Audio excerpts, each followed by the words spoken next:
Welcome back, folks. Hopefully you enjoyed the sunshine today. The low 60s out there. Taking a look at SkyWatch StatRad, you can see that things are quiet across the Midland and the South Carolina sky this evening. Now, as we roll through the overnight time frame, well, if you're a stargazer, put on a heavy coat. Go outside. There should be plenty of stars out there, so we are not expecting anything in the way of cloud cover. Let's take a look at some real-time numbers. I'm going to take you to Dearborn Heights, Michigan, just west of Detroit. Why am I doing this? Well, I just want to show you some snow on the ground as winter is just a few days away, and it's snowing up there pretty heavily. Some cold air where it's 15 degrees. So the chilly conditions we have outside in the 40s, not feeling too bad. A beautiful day down in Orangeburg at Ferry Chevrolet where it's 47.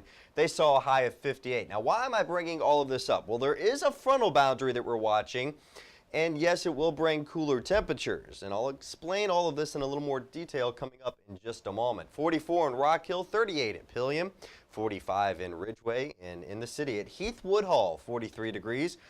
From Charlotte, it's 45 degrees. Back to the Palmetto State, 43 in Landrum, Moncks Corner at 42, and in Myrtle Beach, 50 degrees right now on the SkyWatch WeatherBug Network. Here's the bigger picture. 19 Chicago, 16 Minneapolis, 8 in Buffalo.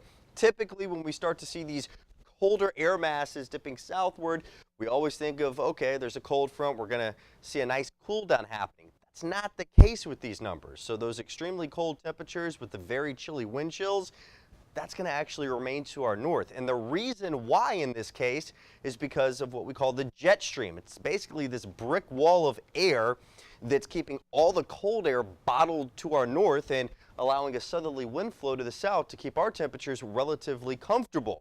While we will see a weak frontal boundary push through tomorrow night, it's not going to be this Arctic blast that's even supporting snowfall throughout the Midwest into the Great Lakes, and eventually will take it into the Northeast. So things are looking pretty nice compared to the northern tier of the country, courtesy of the jet stream right now. Now, like I said, a weak front is set to push through as we go through about the next 27 to 28 hours. It's not going to be a full 24. It'll be later tomorrow night that we get this front to really clear the area.